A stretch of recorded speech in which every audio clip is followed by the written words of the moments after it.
সখী ভালোবাসা কারে কয় দিয়ে এই যাত্রা শুরু। এরপর তুমি ছাড়া একটু একটু করে চুপি চুপি কত যে ভালোবাসি, বাঁচবো বলে কিভাবে সহ একাধিক শ্রোতাপ্রিয় গান উপহার দিয়েছেন এই সময়ের আলোচিত কণ্ঠশিল্পী মোহাম্মদ মিলন।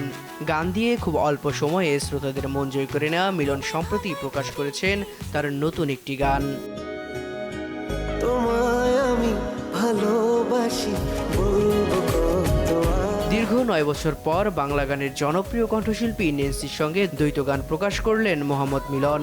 তোমায় ভালোবাসি শিরোনামের গানটি লিখেছেন রবিউল ইসলাম জীবন, সুর ও সঙ্গীতায়োজন করেছেন ইমরান মাহমুদুল। গানটির কথা, সুর ও সঙ্গীত যেমন শ্রোতাদের মন ছুঁয়েছে, তেমনি গানটির ভিডিও চিত্র ও দর্শকদের মন ছুঁয়ে গিয়েছে। এই গানে মডেল হিসেবে অভিনয় করেছেন তরিকুল ইসলাম বাবু এবং নীলাঞ্জনা নীলা।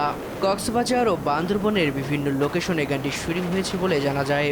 সম্প্রতি এটি মুক্তি দেওয়া হয়েছে মোহাম্মদ মিলনের ইউটিউব চ্যানেলে। সর্বশেষ 9 বছর আগে ডানাকাটা পরি শিরোনামের একটি গানে কণ্ঠ দিয়েছিলেন নেন্সি ও মিলন। সিডি চয়েজের ব্যানারে প্রকাশিত গানটি লিখেছেন স্নেহাশিস ঘোষ। মিলনের সুরে গানটির সঙ্গীতায়োজন করেছিলেন ইমরান মাহমুদুল। ডানাকাটা পরি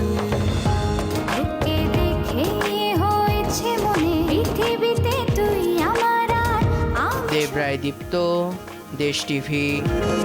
একটা মানুষ এত সুন্দর কেমন করে হয়।